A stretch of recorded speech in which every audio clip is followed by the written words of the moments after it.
نکاح کے اوپر وائرل ہے جس پہ کہ آپ فرما رہے ہیں کہ اگر کوئی ڈرامے میں بھی نکاح کرتا ہے تو نکاح جو ہے وہ وارد ہو جاتا ہے، اس پہ آپ رجوع کر رہے ہیں یا آپ اس کی تصدیق کر رہے ہیں؟ میں اپنے اس موقف میں آج بھی قائم ہوں، نکاح بھی ہو جاتا ہے، اس میں طلاق بھی ہو جاتی ہے۔ بلال بھائی اتنی شدت نہیں کرنی چاہیے، ڈراموں کے تو بہت کچھ ہوتا ہے، وہاں پہ مرڈر قتل ہوتے ہیں، حالانکہ وہ حقیقت میں نہیں ہوتے، قتل کی سزا وہ ایک نہیں، اتنی شدت اور سختی نہیں ہے۔ میرا واضح موقف یہ ہے کہ ڈرامے کے یہاں پہ فٹ نہیں ہوتی۔ جی یہاں پہ حدیث فٹ نہیں ہوتی۔ ڈاکٹر صاحب آپ دے دیجئے کہ آپ کے نزدیک نکاح جو ہے وہ صرف حجاب اور قبول ہے یا اس کے علاوہ بھی کوئی اس کے اور شرائط بھی ہیں؟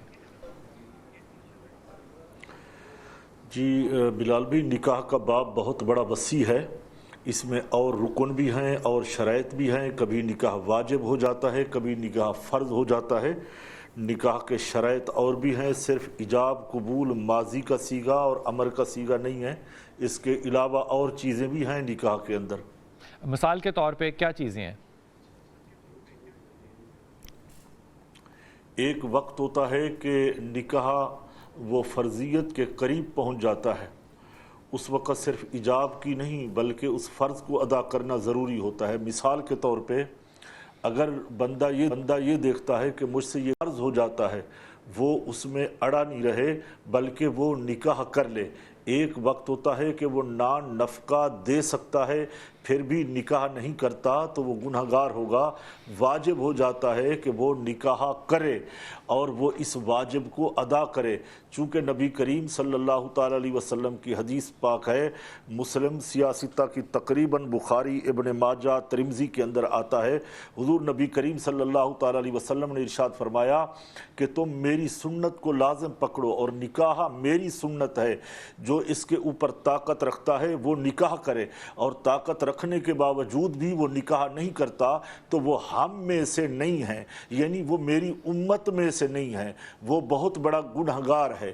تو لہذا صرف بات ایجاب تک نہیں ہوگی، بات اور بھی اس وہ باب کے اندر ہیں، احکام ہیں، یعنی شرائط واجبات جو چیزیں دیکھی جائیں گی ان کو بھی دیکھنا ہوتا ہے۔ ایجاب تو صرف اس چیز کا نام ہے کہ وہاں پہ وہ امر کا صیغہ ہے، اس نے کہا کہ آپ نے اس لڑکی کو قبول کیا یا میں اپنی بیٹی یا بچی آپ کے عقد میں دیتا ہوں، نکاح میں دیتا ہوں، اس نے کہا جی میں اس سے نکاح کرتا ہوں، تو اس صورت میں اسی کو وہ ایجاب و قبول کہتے ہیں۔ اگر ایجاب و قبول میں کوئی وہ بندہ موجود نہیں ہے تو اس کا وکیل یا اس کا ولی آ جاتا ہے تو اس صورت میں بھی نکاح ہو جاتا ہے۔ ٹھیک ہوگی بات۔ اچھا یہ بتائیے کہ نکاح کے اندر جو ہے نیت کا کتنا دور ہے؟ دیکھیے بلال بھائی، نیت کا دار و مدار جو ہے وہ اعمال سے ہے، اور ہمارے آقا صلی اللہ علیہ وسلم کی شریعت کا اطلاق ظاہر پہ ہے، باطن میں نہیں ہے۔ نیت کا دار و مدار اندر دل سے ہے، زبان سے کہنا واجب ہوتا ہے۔ انما الاعمال بالنیات، تمہارے عمل کا دار و مدار نیتوں پر ہوتا ہے، نیتوں کے حال اللہ جانتا ہے کہ اس کی نیت میں کیا ہے۔ ہم فیصلہ جب شریعت کا کریں گے، علماء کرام وہ اس کے ظاہر کو دیکھتے ہیں، نیت کو نہیں دیکھتے۔ نیت اس کی کچھ بھی ہو، وہ کچھ بھی بولے، ہم جو اس کے ظاہری اسباب ہوں گے ان کو دیکھیں گے اور اسی پر فیصلہ کریں گے۔ نیت اچھی ہے تو یقیناً اجر و ثواب بھی ملے گا، اگر نیت محض بری ہے، صرف محض نیت ہے تو پھر اس میں اجر و ثواب نہیں ہے۔ تو اچھا، اگر آپ جو فرما رہے ہیں وہ یہ فرما رہے ہیں کہ اگر کوئی شرعی فیصلہ کرنا ہے تو اس میں آپ کسی بھی موکل سے یہ نہیں پوچھیں گے کہ تمہاری اس میں نیت کیا تھی، یعنی کہ آپ تصدیق نہیں کریں گے اس کی نیت کی، جو عمل جس نے دیکھا ہے بس اس پہ فیصلہ ہوگا۔ کرتے ہیں جی بلال بھائی، آپ نے بجا فرمایا، ایسا نہیں ہے۔ میں کچھ عرض کروں گا، وہ نیت کے بھی پوچھتے ہیں، اس سے الفاظ بھی پوچھتے ہیں کہ آپ اس وقت کیا سوچ رہے تھے، کیا کہہ رہے تھے، تو وہ بتاتے ہیں، تو فیصلہ ہم اس کے ظاہر پہ کرتے ہیں، فیصلہ اس کی باطن پہ نہیں کرتے۔ اگر فیصلہ علامہ صاحب اگر فیصلہ ظاہر پہ کرنا ہے تو نیت پوچھ کیوں رہے ہیں؟ نہیں، وہ اس میں ہوتا ہے جب ان سے مسائل پہ بات ہو رہی ہوتی ہے تو وہ نیت کی باتیں خود بخود ان کی زبان پہ آ جاتی ہیں، وہ پھر خود ہی بتاتا ہے۔ مطلب 100 میں سے نیت کے نمبر کتنے ہیں؟ اگر نیت کسی کی ہے، قتل کرنے کی نیت ہی نہیں تھی تو وہ حادثائی قتل ہوگا، اگر کسی کی نیت تھی قتل کرنے کی تو وہ پری پلانڈ میڈیٹیٹڈ مرڈر ہوگا۔ دونوں میں بہت فرق ہے نا؟ اللہ تعالیٰ وہ آپ کو سلامت رکھے بلال بھائی، آپ نے میرے دل کی بات ہی کہہ دی، میں یہی مثال دینے والا تھا۔ وہ بات نیت کی نہیں ہے، اگر کوئی کسی کو قتل کر دے کہے میری نیت تو نہیں تھی، ویسے لگ گیا مر گیا، تو وہ اس کی نیت پر جو فیصلہ نہیں ہوتا، اس کے ظاہر پہ ہی فیصلہ ہوتا ہے۔ اللہ تعالیٰ آپ کو سلامت رکھے۔ میرا خیال ہے کہ آپ صاحب کشف بھی ہیں، آپ اب دل کی باتیں بتا دیتے ہیں۔ میں یہی کہنے والا تھا کہ وہ نیت کے اوپر موقوف نہیں ہے، اس کا مطلب شریعت کے اندر قتل میں حادثہ کوئی چیز نہیں ہے، قتل جو ہے وہ حادثہ ہو، اتفاقیہ ہو یا سوچ سمجھ کے، وہ سزا ایک ہی ہوگی، یہی فرما رہے ہیں نا آپ؟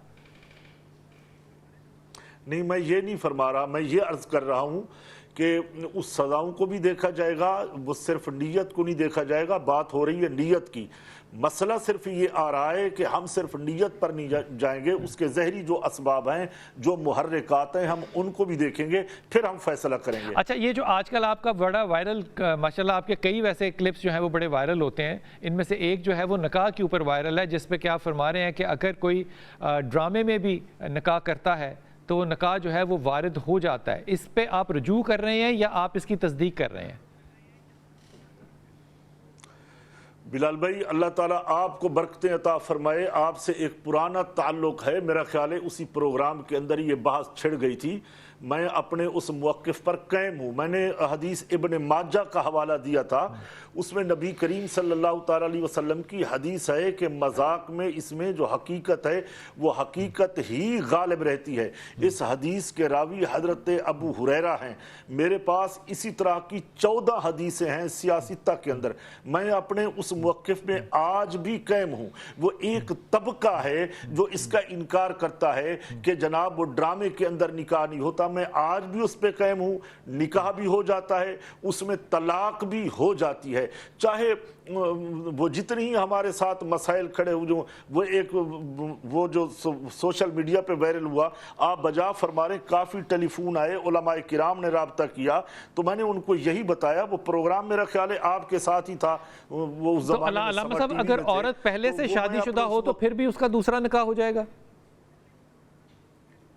نہیں، وہ دوسرا نکاح نہیں ہوتا، وہ تو پہلے نکاح میں تھی۔ جب وہ نہیں، وہ اگر پہلے سے نکاح میں ہے، پہلا ہی رہے، پہلے سے نکاح میں ہے اور اس کا ڈرامے میں دوسرا نکاح ہو گیا، تو آپ فرما رہے ہیں وہ سچی مچی کا نکاح ہے، تو کیا اب وہ عورت کے 2 نکاح ہوں گے؟ تو لہذا بلال بھائی اتنی شدت نہیں کرنی چاہیے۔ ڈراموں کے تو بہت کچھ ہوتا ہے، وہاں پہ مرڈر قتل ہوتے ہیں، حالانکہ وہ حقیقت میں نہیں ہوتے۔ قتل کی سزا وہ ایک کہاوت ہوتی ہے، وہ میں عرض کروں ایک فرضی کہانی ہوتی ہے، وہ ایک سکرپٹ ہوتا ہے، سکرپٹ سے تو نہیں نکاح ہوتے، وہاں سے تو طلاق نہیں ہوتی۔ آپ کو لگتا ہے کہ علماء کرام نے اس بات کو ضرورت سے زیادہ پھیلا دیا ہے؟ نہیں، اتنی شدت اور سختی نہیں ہے، اس کو بس خام خواہ اس ادب کو ادب ہی رہنے دینا چاہیے۔ ہاں بالکل، مذہب کو مذہب رہنے دینا۔ ہاں بالکل، میں تو میرا واضح موقف یہ ہے کہ ڈرامے کے یہاں اندر پہ فٹ نہیں ہوتی۔ جی میں یہاں واپس پہ آ رہا ہوں۔ حدیث فٹ نہیں ہوتی۔ ڈاکٹر صاحب، آپ کی اس پہ کیا رائے ہے؟ بسم اللہ الرحمن الرحیم۔ دیکھیں، انما الاعمال بالنیات، پہلے حدیث پڑھی گئی، ارادے کے بغیر کوئی عمل واقع نہیں ہوتا۔ ارادے کے بغیر کوئی عمل اسی لیے لڑکی سے اجازت لی جاتی ہے۔ 4 بنیادی چیزیں ہیں نکاح کے لیے۔ سب سے پہلے لڑکی سے اجازت، اور وہ شرط ہے کہ کیا تم راضی ہو اتنے حق مہر کے بدلے میں فلاں بن فلاں کے ساتھ۔ نمبر 2، لڑکے سے اجازت ہے، تم راضی ہو اس لڑکی کے ساتھ، اس لڑکی کے ساتھ، اس حق مہر کے ساتھ۔ اگر وہ خود نکاح پڑھتے ہیں تو وہ ایک الگ موضوع ہے۔ اگر وہ کسی کو وکیل بناتے ہیں، دونوں الگ الگ بھی وکیل بنا سکتے ہیں اور ایک کو بھی بنا سکتے ہیں۔ وکیل اب پھر ان سے وکالت شرعی لے گا کہ کیا اے فلاں بن فلاں، کیا میں تمہارا وکیل شرعی بن کے فلانا بن فلاں کے ساتھ اتنے حق مہر کے بدلے میں صیغہ نکاح ایجاب یا قبول وہ پڑھ سکتا ہوں؟ اسے بتانا پڑے گا کہ پڑھ سکتے ہیں، ٹھیک ہے، یہ شرط۔ اس کے بعد پھر اس صیغے کا اجرا ہے۔ اجرا سے مطلب اس کو کنڈکٹ کرنا، لفظوں کو آگے پریکٹیکلی لانا۔ کل بھی شاید پرسوں بھی بات ہو رہی تھی کہ عقود میں بسا اوقات صیغے ماضی کے استعمال ہوتے ہیں، مراد انشاء یعنی حال حاضر لیا جاتا ہے۔ ہمارے ہاں تو ویسے تاکید ہے کہ حتی المقتور نکاح جو ہے وہ عربی میں ہونا چاہیے، اور طلاق کے لیے تو اور بھی زیادہ شرط سخت ہے کہ عربی میں ہونا چاہیے۔ اب عربی جو ہے اس میں صیغے جو ہیں، عقود جو ہیں، وہ ماضی کا لفظ استعمال ہوتا ہے، انکاح تو قبل تو، اب یہ ہے ماضی، لیکن اس وقت ہم فعل میں، تو اس نکاح خان کو یا اس وکیل کو یہ علم ہونا چاہیے، ارادہ ہونا چاہیے کسی کے ماضی کے، لیکن میں قصد انشاء کر رہا ہوں کہ اس وقت اس عمل کو جاری کر رہا ہوں۔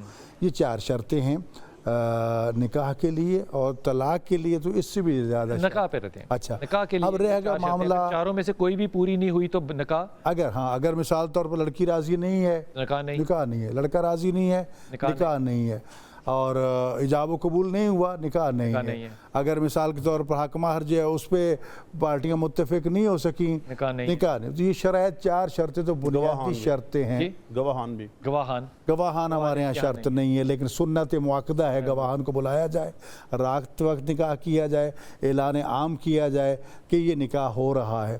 رہ گیا معاملہ فارم کا، فارم وقت کے تقاضوں کے مطابق اس میں ایک انڈوسمنٹ کی گئی، اور ابھی ایک تازہ جو ترمیم ہم نے کی ہے شک نمبر 18 میں، اس میں یہ تھا کہ کیا شوہر نے بیوی کو حق طلاق تفویض کر دیا تو کن شرائط پہ۔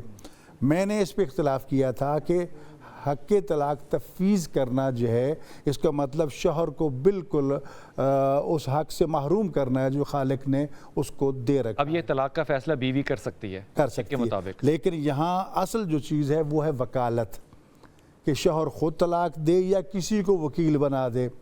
جی ہمارے ہاں یہ بھی ہے، مثال طور پر اگر ایک شوہر خود طلاق دیتا ہے، عربی سی کے گواہ سارا کرا کے تو طلاق ہے، لیکن اگر وہ کسی اور کو کہتا ہے کہ مجھے عربی نہیں آتی بھی، مجھے شرائط کا پتہ نہیں ہے، میں تمہیں وکیل بنا رہا ہوں، تم سیغہ طلاق جاری کر، تو سیغے پڑھنے والے کی بیوی کو طلاق ہوگی، طلاق ہو جائے گی، کیونکہ وکالت تفویض کر رہا ہے۔ نہیں، میں نے ایک وکیل لیا کہ تو میرے بہاف پہ میری بیوی کے لیے سیغے پڑھ، میں طلاق دینا چاہتا ہوں، تو کیا سیغے پڑھنے والے کی بیوی کو طلاق ہوگی؟ نا، اس کو کیوں ہونا؟ وہ پڑھے تو اس نے سیغے، میں نے تو سیغے نہیں پڑھے۔ اس کے پڑھ رہا ہے، اس میں بتائے گا، سیغہ میں یہ آئے گا کہ میں فلاں کی بیوی فلاں کو اس کی وکالت میں طلاق دیتا ہوں، ٹھیک، تو اس میں چیز واضح آ گئی، ٹھیک ہوگی بات۔ اب اس شک کے مطابق بیوی جو ہے وہ اگر شوہر کو کہے 3 طلاق تو 3 طلاق ہو گئی۔ ہاں، اس میں جو صورت واقع طلاق تفویض کرتا ہے یا اس کو توکیل دیتا ہے، وکالت دیتا ہے، اور مشروط ہے تو شرائط کے پورا ہونے کی صورت میں وہ خود بھی سیغہ طلاق جاری کر سکتی ہے، کسی سے بھی کروا سکتی ہے۔ ٹھیک جی، اب رہ گیا معاملہ ڈرامے کا، یا دوسرا سب سے پہلی شرط ہے ارادہ۔ ارادے کے بغیر میں 10 لاکھ مرتبہ کہہ دو طلاق طلاق طلاق طلاق نہیں ہوگی، 1000 مرتبہ لکھ کے دے دو طلاق طلاق طلاق نہیں ہوگی طلاق، جب تک نکاح میں بھی جب تک ارادہ نہیں ہوگا۔ اب معاملہ ہے، کیوں ہم پوچھتے ہیں لڑکی لڑکے سے کہ کیا آپ اس نکاح کے لیے راضی ہیں یا نہیں، تاکہ اس کا ارادہ جو ہے وہ واضح کرتا ہوں، راضی ہیں یا نہیں، ایک چھوٹی سی بات۔ اب مسئلہ تو آیا بیٹھا ہے، تو زیر پہن کے آیا بیٹھا، نکاح کے لیے آیا بیٹھا ہے نا، اگر میں زہر کو لوں تو وہ میرے لیے کافی ہے، لیکن پھر بھی پوچھتے ہیں کہ جناب فلانا بن فلاں کے ساتھ اتنے حق مہر کے بدلے میں آپ کا وکیل بن کے آپ کی طرف سے سیغہ قبولیت پڑھ سکتا ہوں، آپ کو یہ نکاح قبول ہے؟ یہ قبولیت کیوں کہتے ہیں؟ تاکہ یہ ساری دنیا سن لے، اتنے گواہ موجود ہو جائیں۔ جی، تو لہٰذا اگر وہ کہتا ہے کہ نہیں جناب میں اعتراضی نہیں ہوں، جی، لیکن یہاں چھوڑ دیں، پھر وہ ختم ہوگی بات۔ اب معاملہ جو ہے ظواہر پہ اسلام کا ظاہری طور پر ساری دنیا سن رہی، ٹھیک ہے، رہ گیا معاملہ کہ ایک آدمی کا ارادہ ہی نہیں ہے، کچھ بھی نہیں ہے، یا مثلا یہ آ رہا ہے جی بیوی شادی شدہ یا دوسری تیسری ہے، تو اس میں وہ اس کا کوئی اثر نہیں پڑے گا۔ ایک لیتے ہیں وقفہ اور واپس آ کے اس گفتگو یہیں سے شروع